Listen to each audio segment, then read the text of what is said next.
Okay. Yes, can grab your safety in the workplace notes, if you will. And the next part of this lecture video, I actually did last year, but I didn't really like the first part of the video, so I'm redoing that part today. So it'll look kind of funny. It's like I'm going back in time, but anyway, magic. So safety in the workplace. Let's look at this. The meaning of safety. So freedom from danger, risks, or injury. You guys know the healthcare field is going to be one area where there are lots of risks and lots of danger, lots of chance for injury. And that's because in all areas, you know, it's hands-on work. You are giving people medications. You are, you know, giving people treatments.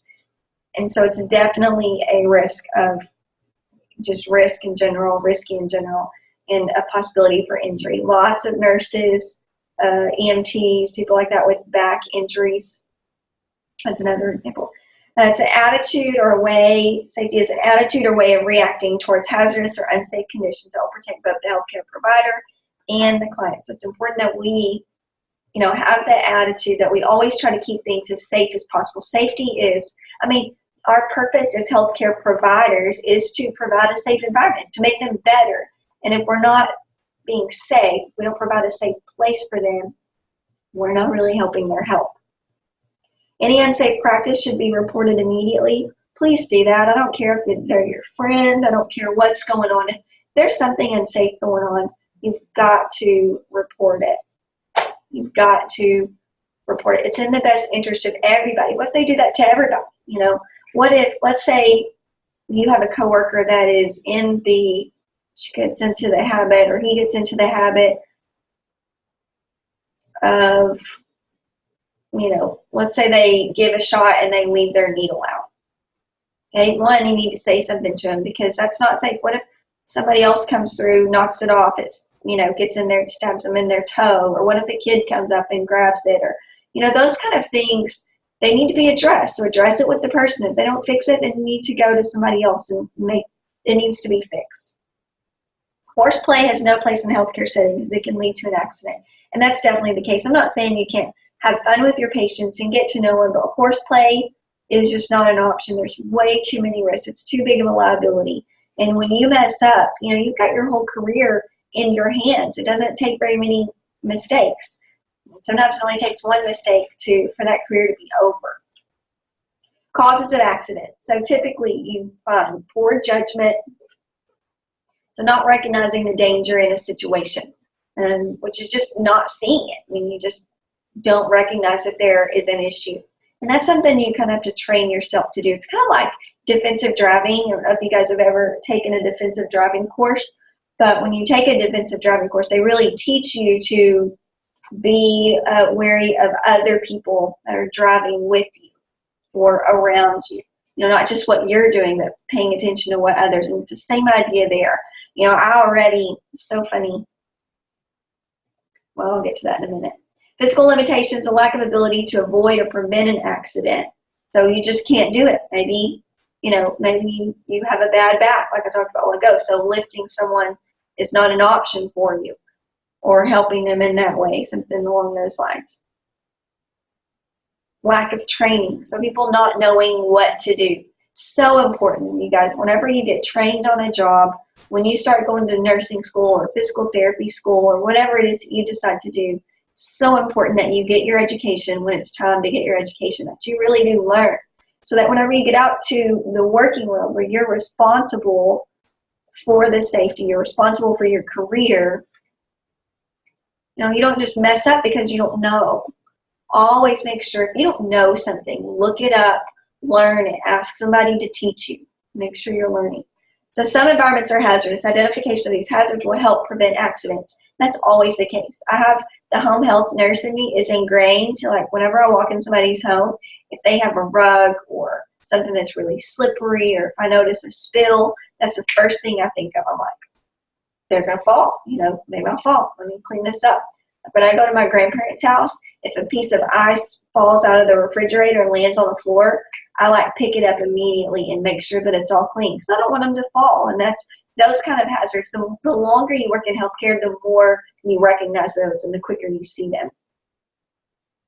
not knowing the client or identifying the wrong client or not knowing their abilities. And that's, I mean, you know, some of you guys are going to be in healthcare fields where you have new people constantly and you're not going to get to where you know them. But then some of you guys are going to be in long-term care areas where you do get to know them. So it's important to know what they can do and what you can expect.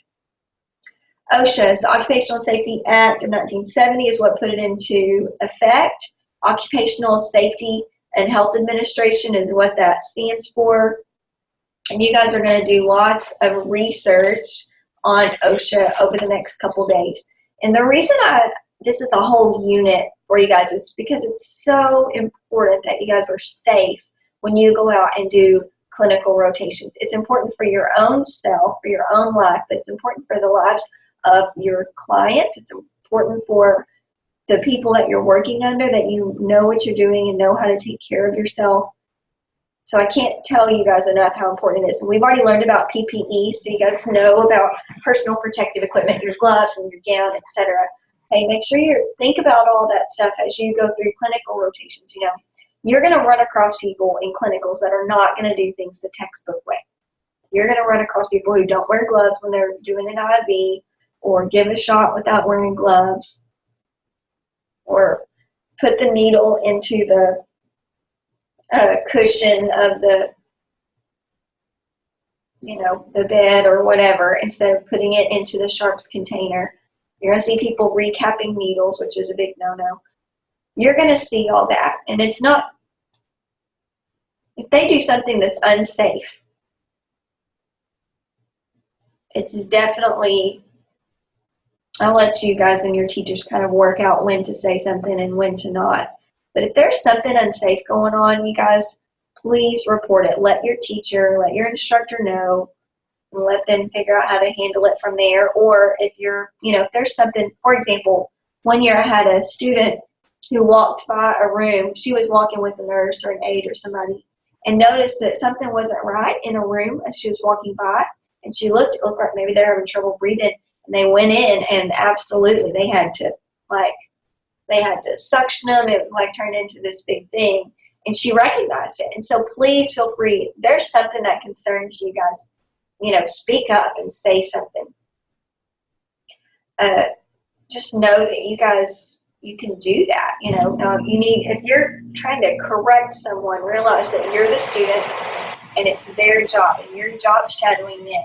So if you feel the need to do that, if you're doing something that's totally unsafe, then hey, you know, I mean, you feel comfortable saying something, say something. If not, let your instructor know if they're doing something that's really unsafe. But for you guys, you know, it's important that you recognize what decisions you're going to make as a healthcare person as well.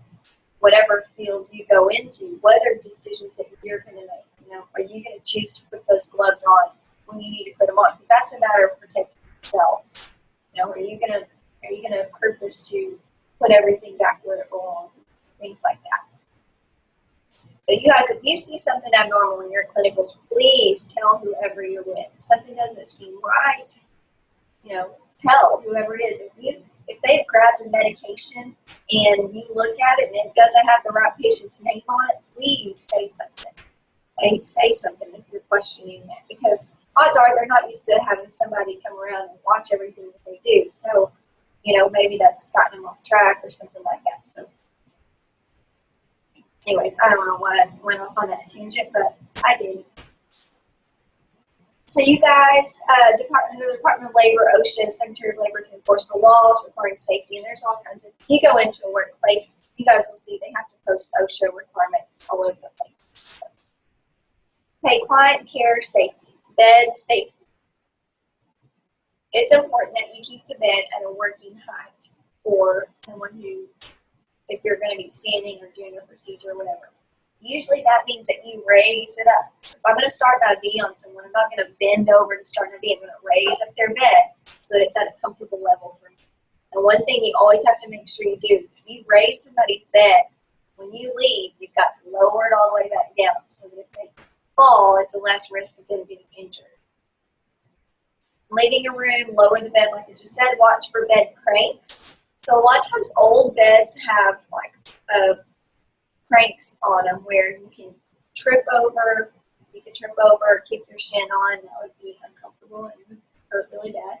Most beds where you guys are going to go are going to be electronic, kind of digital thing where they raise and lower. That way you're not going to have to crank them up.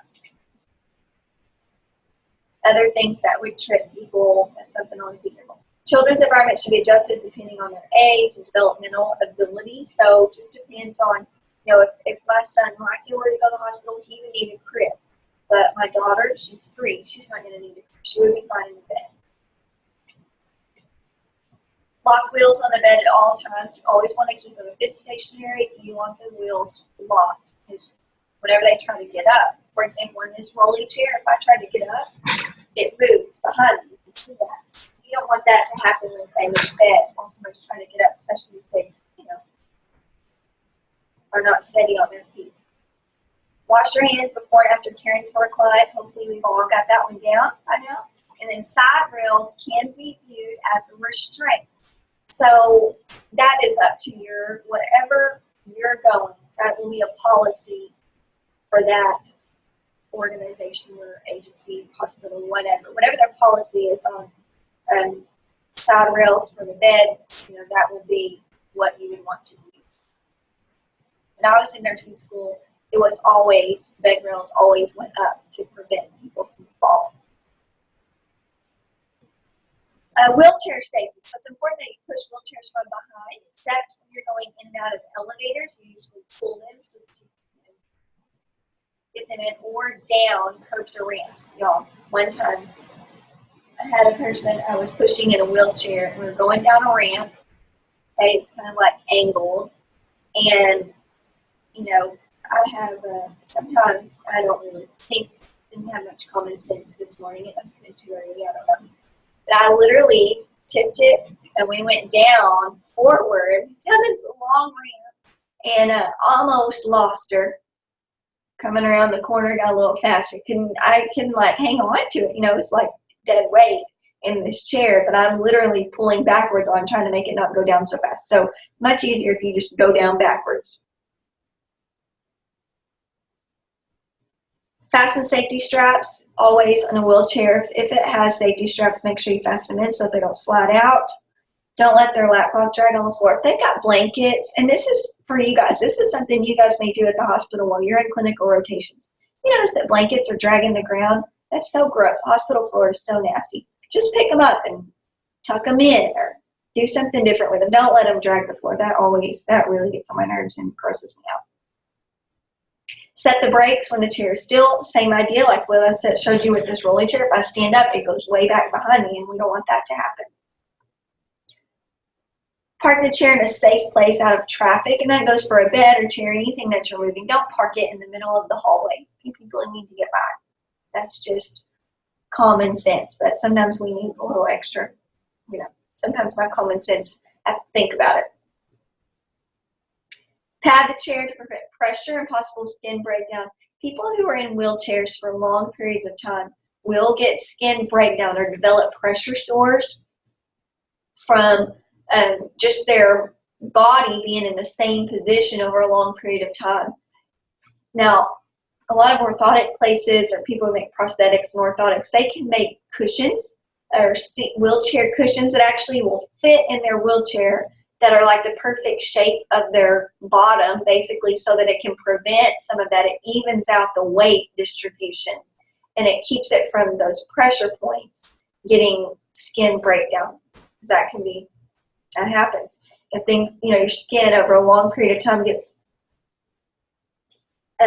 compressed, like if I'm sitting in this chair all day long, then, the bony places where my weight is all the time, that skin gets compressed and it loses a lot of its circulation. Well, when cells don't get circulation, that means that they're not getting blood, which carries oxygen.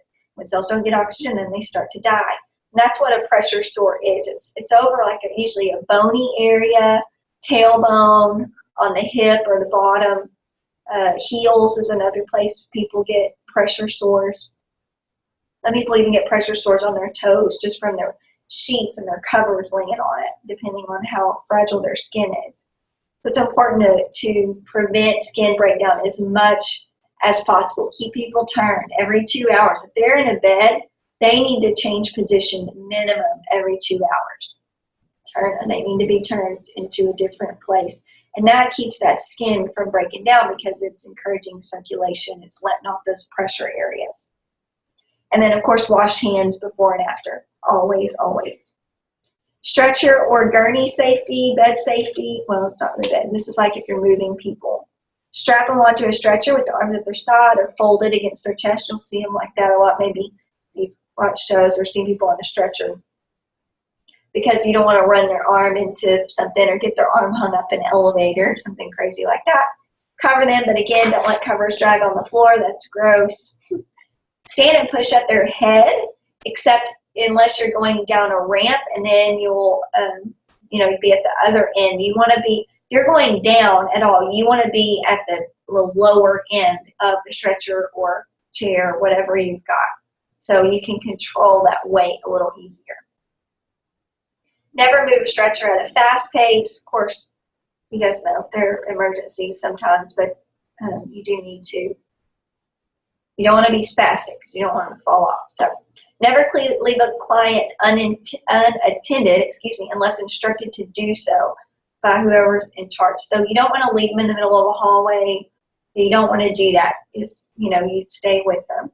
And then, of course, wash hands. In case we haven't gotten that through, wash hands again.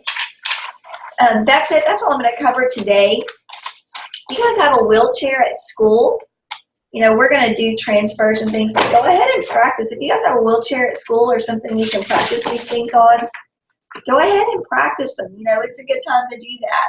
Practice going up and down ramps and see what the difference is going down and backing up. And so you guys can, I hope that you guys will go out and do that. Maybe your nurse might have a wheelchair or something that you guys take out to, your cafeteria, or take them take them outside and just wheel them around if you need to practice your transfers. And I think that's it. So you guys can have a good day. Go out and practice that, and then we'll finish this lecture later this week.